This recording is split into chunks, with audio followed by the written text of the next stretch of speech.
آپ کہتے ہو کہ 27 رجب کو معراج نہیں ہے، کسی ضعیف حدیث میں بھی یہ بات موجود نہیں ہے۔ میں صرف اتنا کہہ دیتا ہوں، سبحان الذی اسری بعبدہ لیلا من المسجد الحرام الی المسجد الاقصی الذی بارکنا حولہ لنریہ من آیاتنا انہ هو السمیع البصیر۔ اس کا مطلب کیا ہے؟ قرآن سر پہ رکھ کے اس کا ترجمہ کر دو مفتی صاحب کہ اس کا مطلب کیا ہے؟ مطلب یہی تو آپ نے بھی لکھا ہے کہ پاک ہے وہ ذات ہر عیب سے جو رات کے تھوڑے سے حصے میں لے گئی اپنے بندے خاص کو مسجد حرام سے مسجد اقصی تک۔ اب آپ مجھے بتائیں، چلے یہیں تک کہ معراج مان لے، اسرا مان لے، تو یہ بتائیں کہ جب 27ویں رجب کو یہ واقعہ پیش نہیں آیا تو کس تاریخ کو پیش آیا وہ آپ بتا دیں۔ ہمارے نزدیک یہ واقعہ 27ویں رجب کو پیش آیا ہے، ہم 27 کو منا لیتے ہیں۔ تمہارے نزدیک جس بھی تاریخ کو پیش آیا ہے تم اس تاریخ کو منا لو۔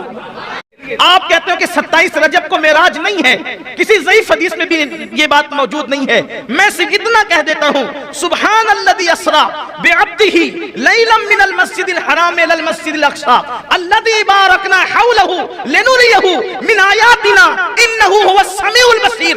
اس کا مطلب کیا ہے؟ قرآن سر پہ رکھ کے اس کا ترجمہ کر دو مفتی صاحب کہ اس کا مطلب کیا ہے؟ مطلب یہی تو آپ نے بھی لکھا ہے کہ پاک ہے وہ ذات ہر عیب سے جو رات کے تھوڑے سے حصے میں لے گئی اپنے بندے خاص کو مسجد حرام سے مسجد اقصی تک۔ اب آپ مجھے بتائیں، چلے یہیں تک کہ معراج مان لے، اسرا مان لے، تو یہ بتائیں کہ جب 27ویں رجب کو یہ واقعہ پیش نہیں آیا تو کس تاریخ کو پیش آیا وہ آپ بتا دیں۔ ہمارے نزدیک یہ واقعہ 27ویں رجب کو پیش آیا ہے، ہم 27 کو منا لیتے ہیں۔ تمہارے نزدیک جس بھی تاریخ کو پیش آیا ہے تم اس تاریخ کو منا لو۔